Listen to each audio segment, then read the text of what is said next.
হরে কৃষ্ণ। তো আজকে শিল প্রভুপাদের একটি অন্যতম স্মল বুকস অর্থাৎ ছোট পুস্তকের মধ্যে একটি অন্যতম পুস্তক হচ্ছে কৃষ্ণ ভাবনায় উন্নতি সাধন। এই গ্রন্থটি আজকে চালু করছি। শিল প্রভুপাদের যে স্মল বুকস রয়েছে, যে অর্থাৎ ছোট পুস্তক, চটি বই, অর্থাৎ এইগুলো দেখতে তো স্মল, তো আর বলা হয় স্মল বুকস, কিন্তু এর মধ্যে অনেক অনেক গোপন আর অনেক গভীর জ্ঞান রয়েছে, যার দ্বারা আমরা ভগবানের ভক্তিতে সহজেই এগোতে পারবো। তো এই পুস্তকটি খুবই সুন্দর, খুবই সুন্দর, অনেক তত্ত্ব আমরা জানবো। তো আজকে আমরা মানব ও পাশবিক জীবনের মধ্যে পার্থক্য নির্ণয়, এই অধ্যায়টি আজকে শুরু করছি। এই অধ্যায়টি আমরা যে মঙ্গলাচরণ করি, সেই মঙ্গলাচরণ থেকে শুরু হচ্ছে।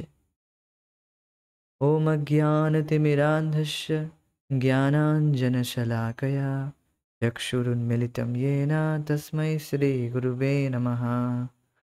ॐ अज्ञानतिमिरान्धस्य ज्ञानाञ्जनशलाकया चक्षुरुन्मिलितं येन तस्मै श्रीगुरुवे नमः। আমি আমার শ্রী গুরুদেবের উদ্দেশ্যে প্রণতি নিবেদন করি, যিনি জ্ঞানরূপ আলোক বার্তিকার দ্বারা অজ্ঞানের অন্ধকারে আচ্ছন্ন আমার চক্ষু উন্মিলিত করেছেন।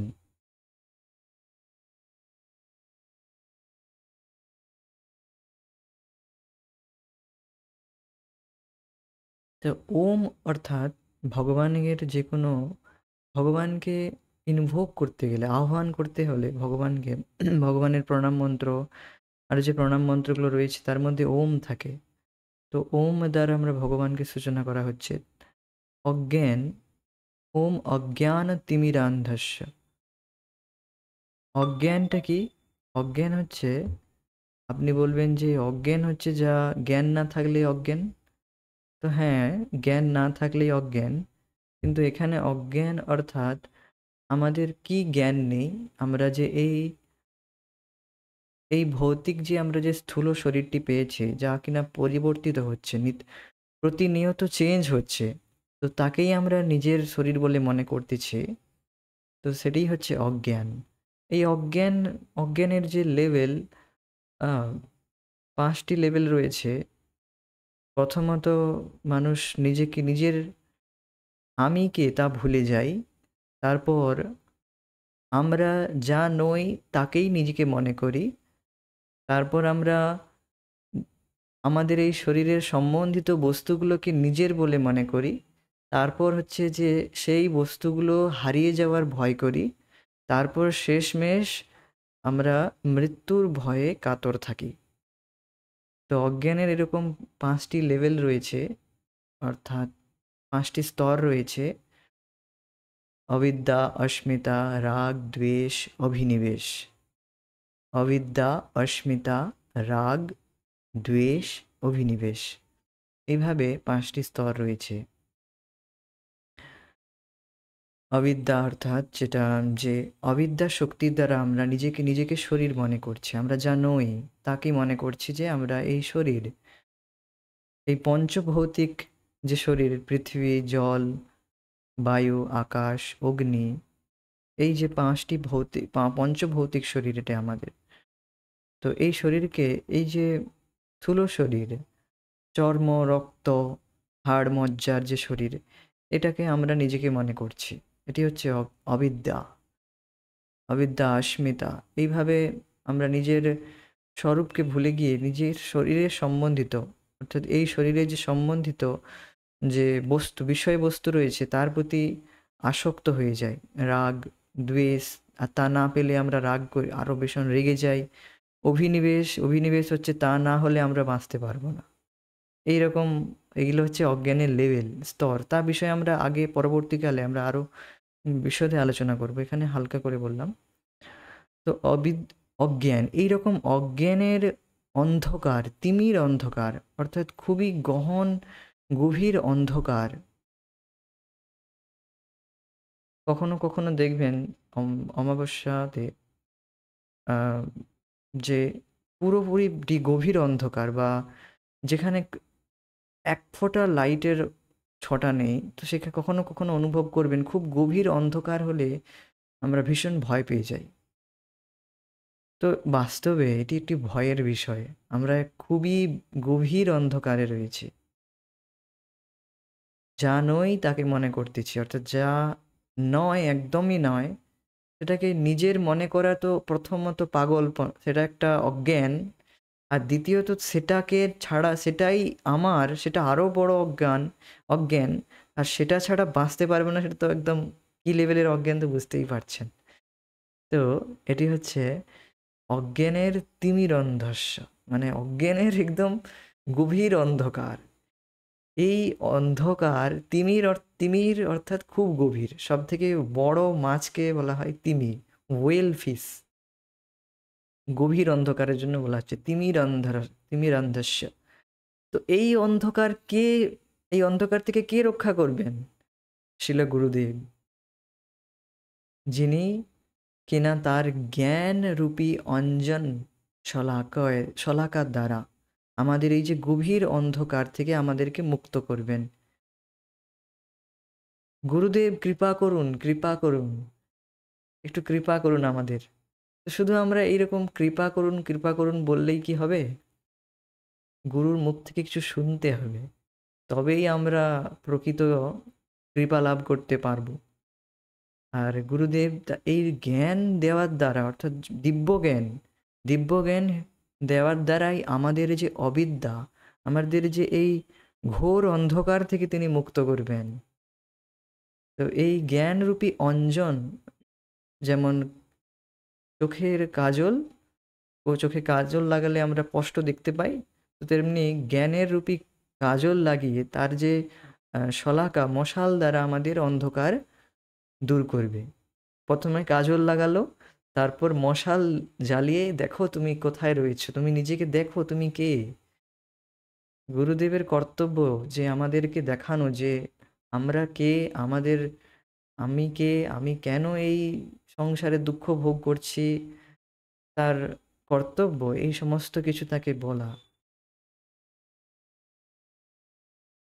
তো চক্ষুর উন্মিলিতম येन তস্मै শ্রী গুরুবে নমঃ। তো সেই গুরুদেব যিনি এই রকমভাবে আমাদের চোখ উন্মিলিতম অর্থাৎ খুব ভালোভাবে খুলে দেন। চক্ষু যখন আমাদের খুলে দেন, সেই গুরুদেবকে আমি প্রণাম করি। তো গুরুদেব এই জন্য এটি হচ্ছে মঙ্গলাচরণের খুবই গুরুত্বপূর্ণ একটি শ্লোক। প্রথমেই আমরা গাই। এই শ্লোকের দ্বারা আমরা বারবার মনন করি। কেবল জাস্ট বলার জন্য বলি না, আমরা প্রার্থনা করি। আর এই শ্লোকের অর্থ যখন বুঝতে পারবো, তখন আমরা আরো ভালোভাবে প্রার্থনা করতে পারবো ছিল গুরুদেবের কাছে। কারণ গুরুদেব তিনি হচ্ছেন আধ্যাত্মিক, তিনি হচ্ছেন কৃষ্ণের রিপ্রেজেন্টেটিভ। তো তিনি বুঝতে পারছেন, তিনি জানেন যে এই বদ্ধ জীবকে প্রকৃত জ্ঞান দেওয়াই হচ্ছে আমার কর্তব্য। আর তিনি বুঝতে পারছেন যে আমরা কি অন্ধকারে রয়েছি, আর কেউ বুঝতে পারছে না। তো যেমন একজন সৎ বৈদ্য, একজন ভালো ডাক্তারবাবু আমাদেরকে, যে রোগীকে, যে ভালো ডাক্তার, সে দেখেই বলে দেবে যে এই ব্যক্তি কি রোগে ভুগছে, কতটা কষ্টে রয়েছে। ঠিক তেমনি যে সৎ বৈদ্য, যে সৎ গুরুদেব, তিনি বদ্ধ জীবের, যে জীব দুঃখ কষ্ট ভোগ করছে, তাকে দেখেই সে বুঝতে পারছে, তিনি এটা অনুভব করছেন যে এই জীব কতটা দুঃখে কষ্টে রয়েছে। আর তিনি এই জ্ঞানরূপী অঞ্জন, এই জ্ঞান দেওয়ার দ্বারা, অর্থাৎ দিব্য জ্ঞান দেওয়ার দ্বারাই প্রকৃত কৃপা করেন। তো এই জন্য আমাদের শিল গুরুদেবের কাছে, যিনি এই রকম জ্ঞান প্রদান করতে সক্ষম, তার কাছে প্রার্থনা করা খুবই জরুরি। এই শ্লোকটির মাধ্যমে প্রথাগতভাবে শিষ্য গুরুদেবের প্রতি শ্রদ্ধা জ্ঞাপন করে থাকেন। প্রথাগতভাবে অর্থাৎ এই শ্লোকটি গুরু শিষ্য পরম্পরায় ভাবে এই শ্লোকটি চলে এসেছে। এই নয় যে কেউ হঠাৎ করে কেউ আবিষ্কার করে দিল, তা নয়। আর এটি কেবল একটি রিচুয়াল নয়, একটি প্রথা নয়। শ্রদ্ধা জ্ঞাপন করেন, গুরুদেবের প্রতি শ্রদ্ধা জ্ঞাপন করি। আমরা সত্যিকারেই একটি গহন অন্ধকারে রয়েছি। খুবই গভীর বিচার করলে যদি আমরা একটু মনন করি, আমরা বুঝতে পারবো যে আমরা কতটা অবিদ্যা, কতটা অজ্ঞানের মধ্যে রয়েছি। এই জগতে যে জ্ঞান যাকে বলা হয়, তা আসলে জ্ঞানই নয়, তা আসলে অজ্ঞান। ভগবদ্গীতায় বলা হয়েছে যে দেহের সম্বন্ধে এই যে আমরা জ্ঞান এত সংগ্রহ করার জন্য এত লেগে রয়েছি, যা কিনা বাস্তবে অজ্ঞান। ভগবদ্গীতায় বলা হয়েছে যে আম একটি অধ্যায়, বিশেষ অধ্যায় বলা হয়েছে যে এইগুলো হচ্ছে জ্ঞান আর বাকি সব অজ্ঞান। তো এইরকম বলা হয়েছে। সেখানে বলাই হয়েছে যে এই যে দেহের সম্বন্ধে যে জ্ঞান, তা বাস্তবে অজ্ঞান। সে যাই হোক, যে গুরুদেব অপ্রাকৃত জ্ঞানের দ্বারা তার শিষ্যকে অনুপ্রাণিত করেন। তো এইভাবে আমরা যখন প্রার্থনা করি, তখন গুরুদেবের আমাদের উপর কৃপা দৃষ্টি হয়। গুরুদেব আমাদেরকে অপ্রাকৃত জ্ঞান দান করেন। অপ্রাকৃত অর্থাৎ এই জগতের যা জ্ঞান নয়, যে এই জগতের যে জ্ঞান, তার মধ্যে ত্রুটিপূর্ণ, সেই জ্ঞান হচ্ছে ত্রুটিযুক্ত। আর অপ্রাকৃত জ্ঞান, তার মধ্যে কোনো ত্রুটির লেশমাত্র নেই। তো সেই অপ্রাকৃত জ্ঞান দান করেন। বৈদিক প্রথায় কোনো গবেষণা চলে না। জড়জাগতিক পাণ্ডিত্যের ক্ষেত্রে আমাদের পুঁথিগত বিদ্যার প্রদর্শন করতে হয়। গবেষণামূলক কার্যের মাধ্যমে কিন্তু বৈদিক পন্থাটি অন্যরকম। তো জড়জগতের যে পাণ্ডিত্যের ক্ষেত্রে পুঁথিগত বিদ্যা প্রয়োজন, প্রদর্শন করতে হয়। তার জন্য রিসার্চ চলে। আপনি এই বিষয়ে রিসার্চ করছেন? বাহ! খুব সম্মানের সাথে তাকে গর্ব করা হয় যে অমুক ব্যক্তি অমুক বিষয়ে গবেষণা করছেন। তো কিন্তু বৈদিক পন্থাটি এইরকম নয়। বৈদিক পন্থায় গবেষণামূলক কার্যকলাপ ইতিমধ্যেই সম্পন্ন হয়েছে। এটি স্বয়ং সম্পূর্ণ এবং এটি কেবলমাত্র গুরু শিষ্য পরম্পরার ধারায় ক্রমান্বয়ে প্রবাহিত হয়ে থাকে। বৈদিক জ্ঞানের যে জ্ঞান, তা অলরেডি স্বয়ংসম্পূর্ণ, আর এর জন্য কোনো গবেষণামূলক কার্যকলাপের প্রয়োজন নেই। অর্থাৎ অলরেডি সমস্ত কিছু গবেষণা হয়ে গিয়েছে। অর্থাৎ ভগবান কৃষ্ণ তিনি যে জ্ঞান প্রদান করছেন, তার মধ্যে কোনো ত্রুটি নেই। সেই যে জ্ঞান, তার মধ্যে কোনো ত্রুটি নেই। আপনারা দেখবেন জগতের যে বিষয়ে আমরা পড়াশোনা করি, নতুন নতুন এডিশন বেরোয়। Next new addition. তো তার মধ্যে বারবার চেঞ্জ করতে থাকে। তো যদি সিলেবাস সবসময় চেঞ্জ হতে থাকে। তো চেঞ্জ করার কি অর্থ হলো? বারবার যদি সিলেবাস চেঞ্জ করতে থাকেন, তো তার মানে কিছু একটা ফল্ট রয়েছে তার মধ্যে, তাই না চেঞ্জ করছে?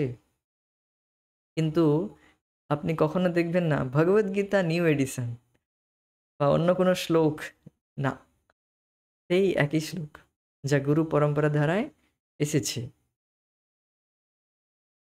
তো বোঝাই যাচ্ছে যে এই যে জগতের যে জ্ঞান, তা ত্রুটিযুক্ত। বারবার নতুন এডিশন বের করে প্রতিনিয়ত বের করেই চলেছে। কোনোবারে কখনোই যে জ্ঞানটা, যে অমুক অমুক ক্লাসের অমুক বিষয়ের যে বইগুলো রয়েছে, তা কখনো এমন হয় না যে পরিবর্তন হয়নি। আজ থেকে ৫ বছর আগে যারা পড়াশোনা করেছে তারা তাদের অন্য সিলেবাস তাদের ছিল, এখন অন্য। তো পরিবর্তন প্রায় সবসময় হচ্ছে। কিন্তু বৈদিক জ্ঞান এরকম নয়।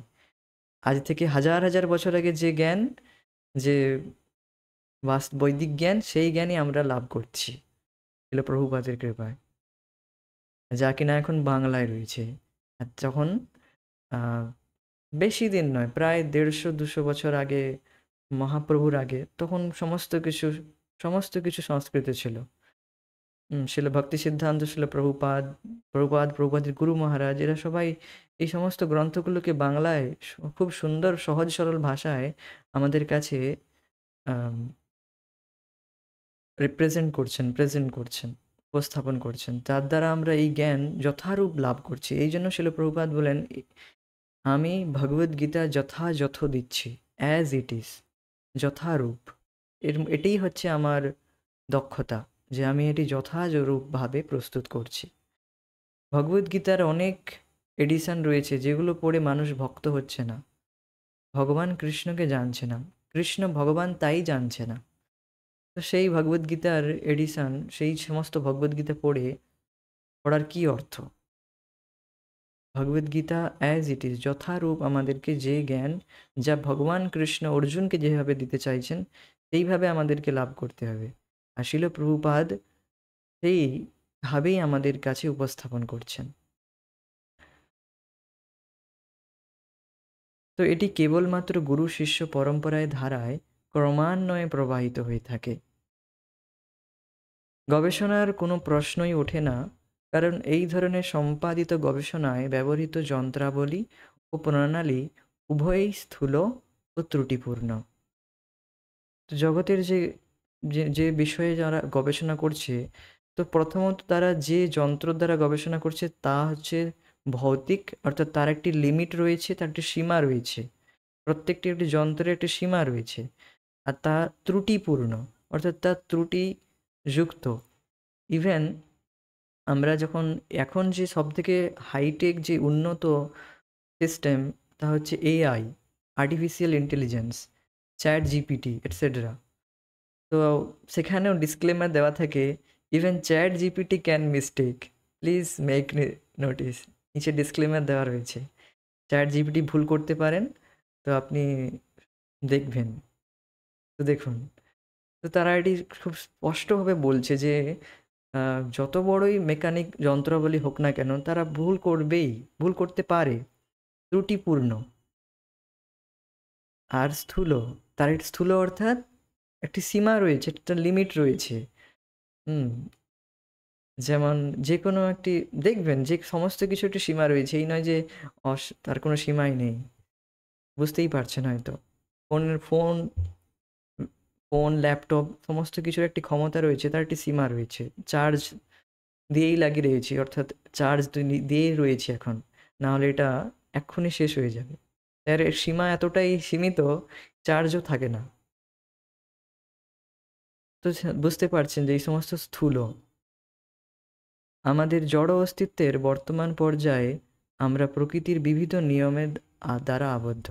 আরেকটি বিষয়ে আলোচনা করতে চাই, যে এই যে আমরা ভগবদ্গীতা আলোচনা করি বা আধ্যাত্মিক জ্ঞান যখন আলোচনা করা হয়, একটি আলাদা এনার্জি আমরা ফিল করি, একটি আলাদা উৎসাহ, একটি আলাদা আনন্দের অনুভব হয় যখনই ভগবদ্গীতা বা ভগবানের বিষয়ে আলোচনা করা হয়।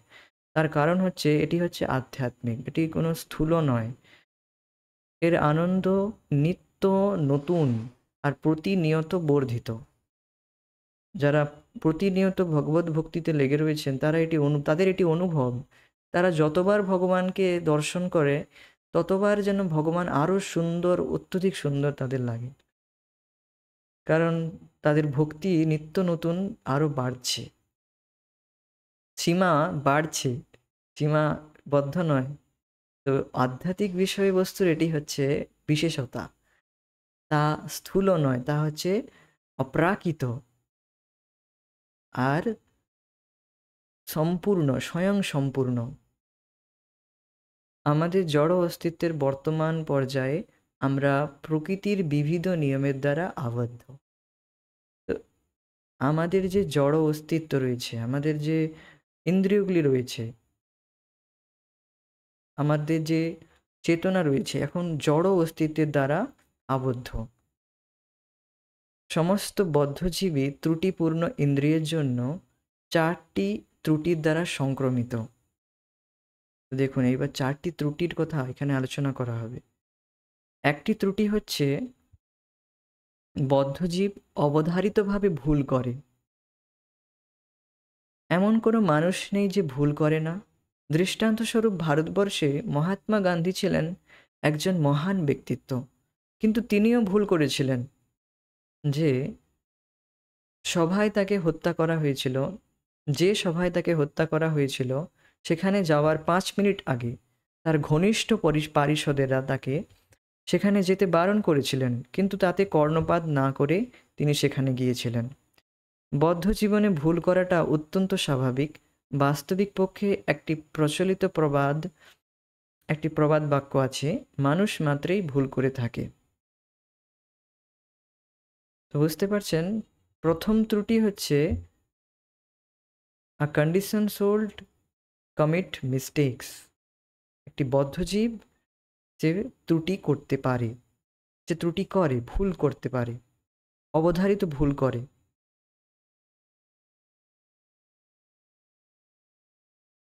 ঠিক যেমন এখানে উদাহরণ দেওয়া হচ্ছে যে ভারতবর্ষের একজন মহান ব্যক্তিত্ব মহাত্মা গান্ধী, তিনিও ভুল করলেন।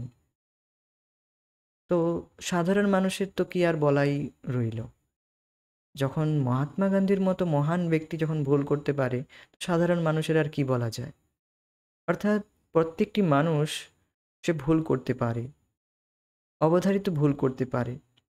তো আমরা এই জাগতিক যে জ্ঞান আহরণ করছি, তো বুঝতে পারছেন তার মধ্যে অবধারিত ভুল রয়েছে। তো এটি হচ্ছে প্রথম ত্রুটি, মানুষ মাত্রেই ভুল করে। এইবার আমরা সঙ্গে সঙ্গেই ভগবত জ্ঞানের বিষয়ে আলোচনা করে নিই। ভগবত জ্ঞান তা কি মানুষের দ্বারা সৃষ্টি? অনেকে এটি আলোচনা করে যে গীতা তো কোনো মানুষ লিখেছে। তো ঠিক যেমন এই সমস্ত তুমি গ্রন্থ পড়ছো, এগুলোও তো মানুষের দ্বারা লিখেছে। তো গীতাও কোনো মানুষ লিখেছে, তাদের ধারণা। তো তাদের কাছে প্রশ্ন আমারই, তো তারা সবাই তাহলে দেবতাদের দ্বারা লেখা গ্রন্থ পড়ে। আমরা মানুষের দ্বারা লেখা ভগবদ্গীতা পড়ছি, তারা সব দেবতাদের দ্বারা গ্রন্থ পড়ছে নিশ্চয়। সে যাই হোক, অর্থাৎ দেখুন, ভগবদ্গীতার জ্ঞান এটি সরাসরি ভগবান কৃষ্ণ থেকে আসছে, গুরু পরম্পরায় ধারায়।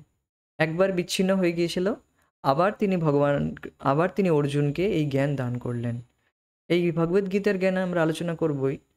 তিনি প্রথমত সূর্যদেবকে দিয়েছিলেন, সূর্যদেব বিবস্বান তার পুত্রকে দিয়েছিলেন। এইভাবে গুরু পরম্পরার ধারায় জ্ঞান আসছিল, কিন্তু মাঝখানে আবার সেটি বিচ্ছিন্ন হয়ে যাওয়ার জন্য আবার ভগবান শ্রীকৃষ্ণ অর্জুনকে এই জ্ঞান দান করলেন। তারপর এই যে জ্ঞান গুরু পরম্পরার ধারায় আমরা শিল প্রভুপাদের দ্বারা লাভ করতে পেরেছি। বারবার এই জ্ঞান আচ্ছাদিত হয়ে গেলেও ভগবান শ্রীকৃষ্ণ তার পার্শ্বদেরকে পাঠান এই জ্ঞানকে পুনরুদ্ধার করতে আমাদের কাছে প্রকৃত রূপে আমাদের কাছে প্রস্তাবন করতে। তো বুঝতে পারছেন, এই জ্ঞানের মধ্যে কোনো ত্রুটি নেই। মানুষের দ্বারা সৃষ্ট বস্তু ত্রুটিযুক্ত, কিন্তু ভগবানের দ্বারা সৃষ্ট বস্তু ত্রুটি শূন্য।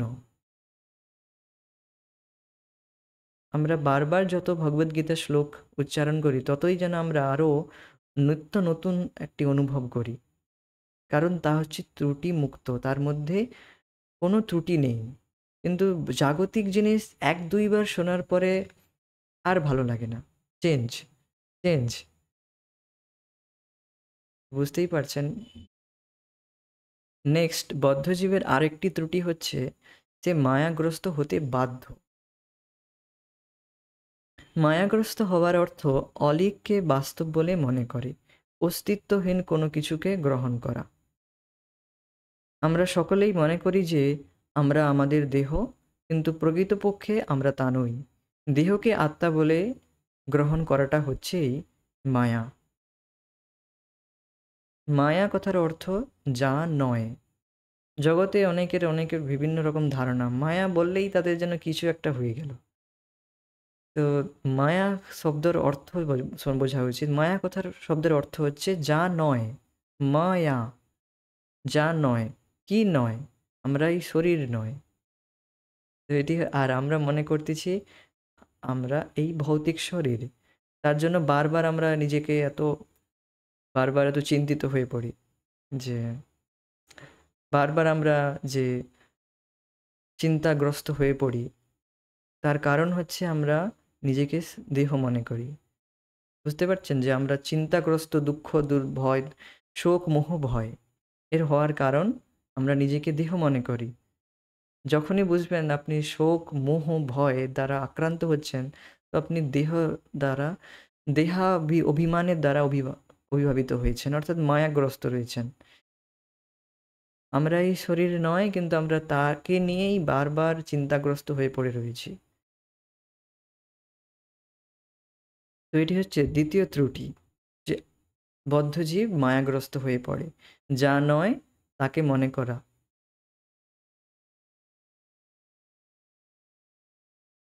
এটির দ্বারা আরও কিছু এক্সপ্লেনেশন করা যেতে পারে, যেমন এই জগতের যে বিষয়ে যে সুখ মনে করতেছি, যেখানে আমরা সুখ বলে মনে করতেছি, তা কিন্তু বাস্তবে সুখ নয়, এটিও হচ্ছে মায়া।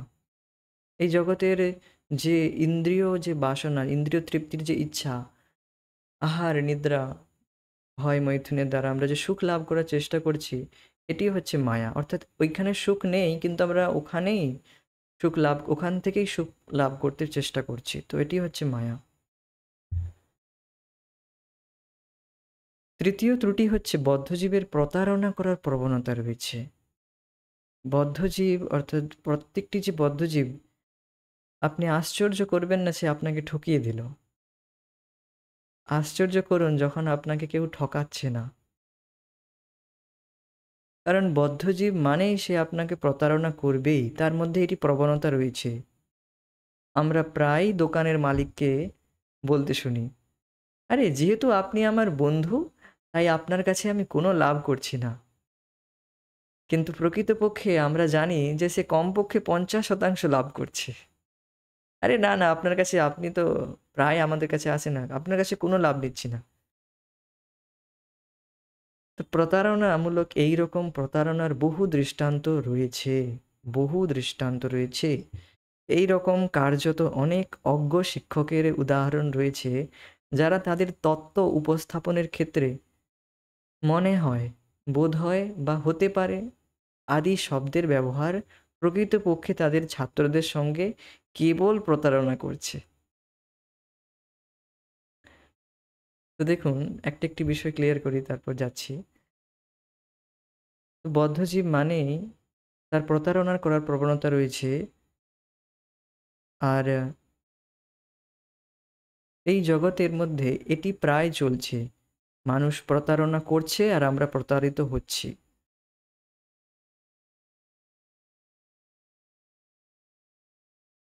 তো এই রকম বহু দৃষ্টান্ত রয়েছে। এখানে একটি উদাহরণ দেওয়া হলো, যেমন দোকানের দোকানদাররা, তারা এইভাবে প্রায় বলে থাকে যে কোনো লাভ নিচ্ছি না, অথচ তারা 50% বেশি লাভ নিচ্ছে। এইরকম বহু বিষয়ে আপনারা দেখবেন, বহু দৃষ্টান্ত জীবনের মধ্যে দেখবেন যে প্রায়ই মানুষ আপনাদেরকে ঠকাচ্ছে, প্রায় আমরা ঠকে যাচ্ছি।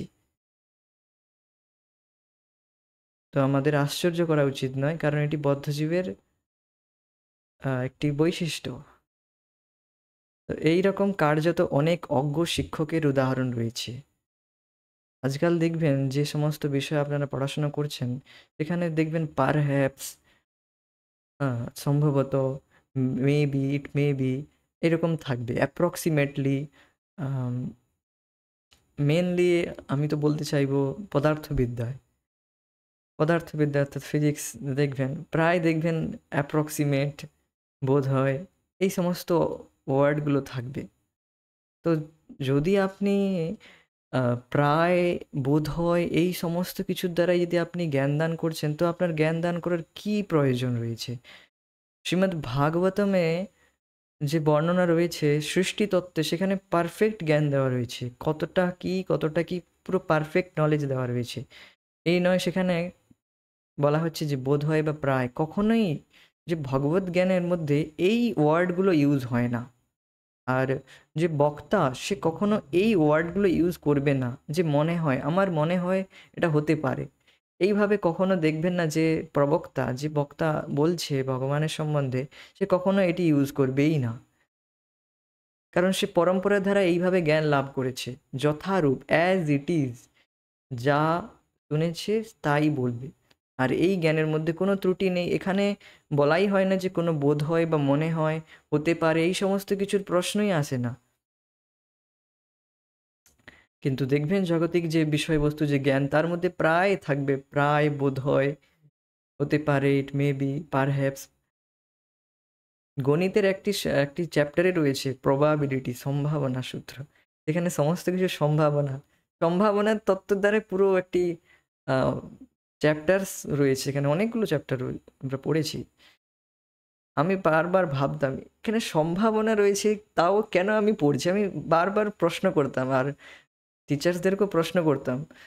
তো স্যাররা বলতো, ঠিক আছে সূত্র দেওয়া আছে, এটা থেকে অঙ্ক করো না, পরীক্ষায় নাম্বার তো পেতে হবে, এইটা বলতে শুনতাম। তো হ্যাঁ, তখন করে নিতাম, কিন্তু আমি বারবার ভাবতাম এই বিষয়ে যে সম্ভাবনা রয়েছে এখানে, এটা দিয়ে আবার কোনো অঙ্ক হয় নাকি? হয় পারফেক্ট বলো, সম্ভাবনা, what is this, some probability. তাও তো সেই বিষয় নিয়ে মানুষ এত পড়াশোনা করছে, হ্যাঁ, আর তাকেই খুব মহৎ গুরুত্বপূর্ণ বলে মনে করছে। কি কি প্রতারণা হচ্ছে সেটা বুঝতেই পারছে এখন। চতুর্থ ত্রুটিটি হচ্ছে এই যে বদ্ধজীবের ইন্দ্রিয়গুলি অসম্পূর্ণ। আমাদের দৃষ্টিশক্তি এত সীমিত যে আমরা দূরবর্তী, খুব দূরবর্তী বা খুব নিকটবর্তী কিছুই দেখতে পাই না। বলা হয় যে নাকি খুব কাছে অ্যাটলিস্ট 20 সেন্টিমিটার, 25 সেন্টিমিটার পর্যন্ত এর আগে দেখতে পাই না কিছু, আর খুব দূরে বস্তু আমরা আর দেখতে পাই না। তো একটি সীমা রয়েছে আমাদের। তো বুঝতেই পারছেন যে দেখার, শোনার সমস্ত একটি সীমা রয়েছে। 20 হার্জ টু 20,000 কিলো হার্জ এরকম কিছু বলা হয়, এর মধ্যে আমরা শুনতে পারি, তারপরে আর শুনতে পাই না। তো বুঝতে পারছেন যে আমাদের দৃষ্টিশক্তি বা যে শোনার ক্ষমতা, তার মধ্যে একটি সীমা রয়েছে। তো বোঝার চেষ্টা করুন, এইরকম ত্রুটিযুক্ত ইন্দ্রিয়ের দ্বারা যে বিষয়ের জ্ঞান আমরা আলোচনা করছি, আমরা যে পড়াশোনা করছি তথাকথিত জ্ঞান, তো তার মধ্যে তো ত্রুটি থাকবেই, কারণ তার ত্রুটিযুক্ত ইন্দ্রিয়ের দ্বারা সেই জ্ঞান আবিষ্কৃত। কিন্তু ভগবদ্গীতার জ্ঞান, এটি তো সরাসরি ভগবানের দ্বারা আসছে। ভগবান স্বয়ং সম্পূর্ণ, আর তার এই জ্ঞানও স্বয়ং সম্পূর্ণ। আর এই জাগতিক জ্ঞান হচ্ছে অসম্পূর্ণ। কারণ কি? তার মধ্যে কৃষ্ণ নেই, তার মধ্যে কৃষ্ণ নেই, অর্থাৎ ভগবানের কোনো সম্বন্ধ নেই, এই জন্য তা অসম্পূর্ণ। বুঝতে পারছেন? অসম্পূর্ণতার কারণ কি? অসম্পূর্ণতার কারণ হচ্ছে তার মধ্যে ভগবানের লেশমাত্র কোনো গুণগান করা নেই, তাই তা অসম্পূর্ণ। আর তার মধ্যে ভুল থাকবেই, ত্রুটিযুক্ত হবেই। যখনই দেখুন, আমরা এই নয় যে ভগবানের সম্বন্ধে বলতে একদম নিপুণ হয়ে যাব। যে ভগবত কথায়, যে হরিকথায় কৃষ্ণের নাম একবার চলে এসেছে, সেই হরিকথা সম্পূর্ণ। হ্যাঁ, এরকম এটি রয়েছে শাস্ত্রে যে যে হরিকথার পাঠক সে হয়তো অতটা বলতে পারদর্শী নয়, কিন্তু ভগবানের নাম কোনোভাবে একবার বলে দিয়েছে, তো সেই হরিকথাটি সম্পূর্ণ। আর যে হরিকথায় ভগবানের নাম একমাত্র আসেনি, একবারও আসেনি, সেটি অসম্পূর্ণ। আপনারা দেখবেন আমরা তথাকথিত যে শিক্ষা পড়াশোনা করছি সেখানের মধ্যে লেশ মাত্র নেই, আর সেখানে এটি বলাই হয় যে তোমরা ভগবান ভগবান ভগবান বলে কিছুই নেই। এইভাবে বারবার মানুষকে বোকা বানানো হচ্ছে, ঠকানো হচ্ছে। আমাদের দৃষ্টিশক্তি এত সীমিত যে আমরা খুব দূরবর্তী বা খুব নিকটবর্তী কিছুই দেখতে পাই না। আমাদের চোখ একটি বিশেষ অবস্থাতেই কেবল দর্শন করতে পারে, আর তাই আমাদের দৃষ্টিশক্তি সীমিত। এই আলো ছাড়া আমরা যদি এই ঘরটা আলো না করতাম, তখন কি আমরা দেখতে পেতাম? না। তো আমরা নির্ভরশীল আলোর উপর। তেমনি আমাদের অন্যান্য ইন্দ্রিয়গুলিও সব সীমিত। অসীম কি কখনো এই সমস্ত ত্রুটিপূর্ণ সীমিত ইন্দ্রিয়ের দ্বারা জানা সম্ভব নয়? ভগবান হচ্ছেন অসীম, আর অসীমকে জানার জন্য এই সমস্ত ত্রুটিপূর্ণ সীমিত ইন্দ্রিয়ের দ্বারা জানা সম্ভব নয়। মানুষ এই সৃষ্টির পিছনের কারণ জানার চেষ্টা করছে কিভাবে? নিজের ত্রুটিযুক্ত ইন্দ্রিয়ের দ্বারা গবেষণা করছে। তো এটি তো কেবল মূর্খতাই হবে না। অসীমকে জানার চেষ্টা করছি ত্রুটিপূর্ণ ইন্দ্রিয়ের দ্বারা, তা কখনোই সম্ভব নয়। যখন আমরা ভক্তি ভাবের দ্বারা ভগবানের ভক্তি মার্গ লাভ করি, অর্থাৎ আধ্যাত্মিক যে জ্ঞান রয়েছে সেই জ্ঞানের দ্বারা ভগবত ভজন করি, ভগবত ভজনের দ্বারা ভগবান যখন সন্তুষ্ট হন, তখন ভগবান স্বেচ্ছায় আমাদেরকে আমাদের সামনে তিনি নিজেকে প্রকট করেন। সিদ্ধান্ত হচ্ছে এই যে বৈদিক প্রণালী নানাভাবে অসম্পূর্ণ আমাদের বর্তমান ইন্দ্রিয়ের দ্বারা পরম তত্ত্বকে জানবার প্রয়াসকে প্রণোদিত করে না। অর্থাৎ বৈদিক যে প্রণালী, যে জ্ঞান, তা কখনোই এটিকে উৎসাহ দেয় না। অর্থাৎ ইটস দে নেভার এনকারেজড ইট। তারা কখনোই এটি প্রণোদিত করে না যে তোমরা নিজের মনের বা নিজের ইন্দ্রিয়ের দ্বারা যেটা মনে হয় সেটাই ঠিক। না, মন, ইন্দ্রিয় এই সমস্ত ত্রুটিপূর্ণ। এর দ্বারা আমরা যা কিছু অনুভব করি, যা কিছু আমাদের মনে হচ্ছে যে ভালো, তা ভালো নয়। মনের মধ্যে এটিকে বলা হয় সংকল্প বিকল্পের মনের এটি ত্রুটি। যে এক্ষুনি যা মনে হচ্ছে যে এটি আমার, এক্ষুনি মন এটি গ্রহণ করছে, অ্যাকসেপ্টেন্স আর রিজেক্টেন্স। এক্ষুনি মন এটা ভালো লাগছে, তৎক্ষণাৎ তা খারাপ লাগছে। মনের অনুকূল আর প্রতিকূল বৃত্তি বলা হয় একে। কখনো বিষয়বস্তুটা অনুকূল লাগছে, ভালো লাগছে, এক্ষুনি খারাপ লাগছে। তো দেখুন, এটি হচ্ছে মনের ত্রুটি, মন আর ইন্দ্রিয়ের ত্রুটি। তো বৈদিক যে শিক্ষা, তা বৈদিক যে জ্ঞান, তা কখনো এইভাবে গ্রহণ করতে বলা হয় না যে আপনার মনে যা হয় তাই করুন, যা মনে ভালো লাগছে তাই খান, যা ইচ্ছা করছে তাই করুন, শুধু একটা জিনিস ছেড়ে দেবেন। তো এইভাবে কখনোই বলা হয় না। অনেক ধূর্ত গুরুরা রয়েছে, অনেক ধূর্ত যারা তথাকথিত সো কল্ড গুরু রয়েছে, তারা এইভাবে বলে যে মনের মধ্যে যা ইচ্ছা তাই করবেন, তাই খাবেন, কোনো অসুবিধা নয়। শুধু যে গোপন মন্ত্রটা দিয়েছি সেটা নিয়মিতভাবে জপ করবেন, ব্যাস সব ঠিক হয়ে যাবে। আর মাসে মাসে দক্ষিণাটা দিয়ে দিবেন, তবেই চলবে। তো এইরকম কিছু তথাকথিত গুরুরা রয়েছে, ভণ্ড সাধু রয়েছে, যারা এইভাবে মানুষকে বোকা বানাচ্ছে। আর কখনোই এইভাবে ভগবত তত্ত্বজ্ঞান লাভ করা সম্ভব নয়। তাই এখানে বলা হচ্ছে এরই সিদ্ধান্ত, যদি আমরা জ্ঞান অর্জন করতে চাই তাহলে সেটি 4 প্রকার ত্রুটি থেকে মুক্ত উৎকৃষ্ট সূত্র থেকে গ্রহণ করতে হবে। যদি আমরা প্রকৃত জ্ঞান লাভ করতে চাই তাহলে এই 4 প্রকার ত্রুটি থেকে মুক্ত উৎকৃষ্ট সূত্র থেকে গ্রহণ করতে হবে। সেই সূত্রটি কী, প্রশ্ন আসবে? সেই সূত্রটি হচ্ছে ভগবান শ্রীকৃষ্ণ। তিনি শ্রীমদ্ ভগবদ্গীতার নির্ভরযোগ্য পরম সূত্র এবং বহু মুনি ও ঋষিরা তাকে ত্রুটিমুক্ত পরম অধিকার রূপে স্বীকার করেছেন। অনেকে প্রশ্ন করে, তার উত্তর এখানে দেওয়া হচ্ছে যে ভগবদ্গীতা আমরা কেন পড়ব?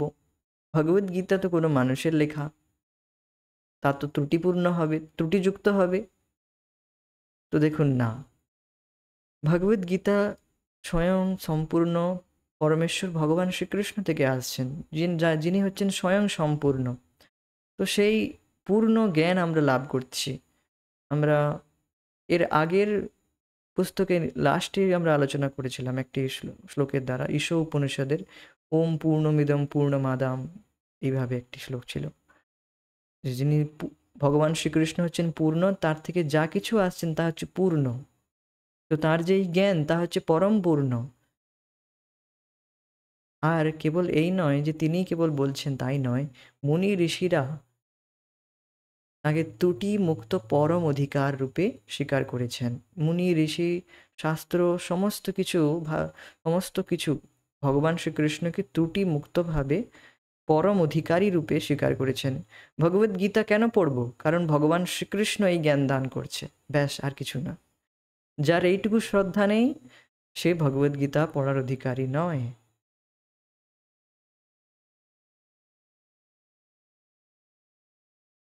বৈদিক সাহিত্যের ঐকান্তিক শিক্ষার্থীরা পরম সূত্ররূপ অধিকারীকে গ্রহণ করে থাকেন, অর্থাৎ ভগবান শ্রীকৃষ্ণকে গ্রহণ করে থাকেন। শিল প্রভুপাদ বলেন, যারা ভগবদ্গীতা ইন্ট্রোডাকশন পড়ছে, যারা ভগবদ্গীতা পড়ছে, তারা প্রথম দিন থেকেই মুক্ত অবস্থায় রয়েছে। আর যারা ভগবান শ্রীকৃষ্ণকে ভগবান রূপে গ্রহণ করেছেন তারা প্রথম দিন থেকেই মুক্ত অবস্থায় রয়েছেন। আপনি বলবেন কিভাবে? হ্যাঁ, কারণ ভগবদ্গীতার ইন্ট্রোডাকশনে এটি প্রভুপাদ বলেন। আর তখনই সে ভগবদ্গীতা শ্রদ্ধা সহকারে পড়বে। আর ভগবান শ্রীকৃষ্ণকে ভগবান রূপে সে গ্রহণ করেছে যখন, তো তার কথা মতো সে চলবে, জীবনযাপন করবে, কৃষ্ণানুশীলন করবে। তো উদাহরণস্বরূপ ভগবদ্গীতা গবেষণাপ্রসূত কোনো পাণ্ডিত্যপূর্ণ উপস্থাপন নয়, এটি কুরুক্ষেত্রের রণাঙ্গনে ভগবান শ্রীকৃষ্ণ কর্তৃক অর্জুনকে প্রদত্ত যথার্থ জ্ঞান। যেখানে আমরা এই তথ্য পেয়ে থাকি যে পূর্ববর্তী যুগে শ্রীকৃষ্ণ এই জ্ঞান সূর্যদেব বিবস্বানকেও প্রদান করেছিলেন এবং তা শরণাতীত কাল থেকে গুরু শিষ্য পরম্পরা ক্রমে প্রবাহিত হয়েছে। ইমম বিবস্যতে যোগম প্রোক্তবান অহমব্যয়ম বিবস্বান মনবে প্রাহা মনুরিক্ষ্বাকবে ব্রবীত। ইমম বিবস্যতে যোগম प्रोक्तवान् अहमव्ययं विवस्वान् मनवे प्राह मनुरीक्ष्वाकवे ब्रवीत्। इमं विवस्यते योगं प्रोक्तवान् अहमव्ययं विवस्वान् मनवे प्राह मनुरीक्ष्वाकवे ब्रवीत्। পরমেশ্বর ভগবান বললেন, আমি পূর্বে সূর্যদেব বিবস্বানকে এই অব্যয় জ্ঞানযোগ অর্থাৎ ভক্তিযোগ বলেছিলাম। বিবস্বান তা মানবজাতির জনক মনুকে বলেছিলেন এবং মনু তা ইক্ষ্বাকুকে বলেছিলেন। তো এইভাবে এটি পরম্পরাক্রমে প্রবাহিত হয়েছে। ইমম বিবস্বতে যোগম, এই এই যোগ, এই যে ভক্তি যোগ, যোগম অর্থাৎ ভক্তি যোগ, বিবস্বতে বিবস্বান সূর্যদেব বিবস্বানকে প্রোক্তবান অর্থাৎ খুব ভালোভাবে বর্ণনা করেছেন ভগবান শ্রীকৃষ্ণ। অহম অব্যয়ম, এই অব্যয়ে জ্ঞান দান করেছেন। বিবস্বান মনবে প্রাহা, বিবস্বান তার পুত্র মনু মহারাজকে প্রদান করেছেন। প্রাহা অর্থাৎ খুব ভালোভাবে বলেছেন। মনু ইক্ষ্বাকুকে অব্রবীত, তার পুত্র ইক্ষ্বাকুকে বলেছেন। তো এইভাবে পরম্পরাগতভাবেই জ্ঞান আমরা লাভ করতে পারবো গুরু শিষ্য পরম্পরায়। গুরু শিষ্য পরম্পরার এই ধারা থেকেই আমরা প্রকৃত জ্ঞান লাভ করতে পারবো। আমরা যদি এই ধারা থেকে বেরিয়ে যাই তখন আমরা কখনোই প্রকৃত জ্ঞান লাভ করতে পারবো না।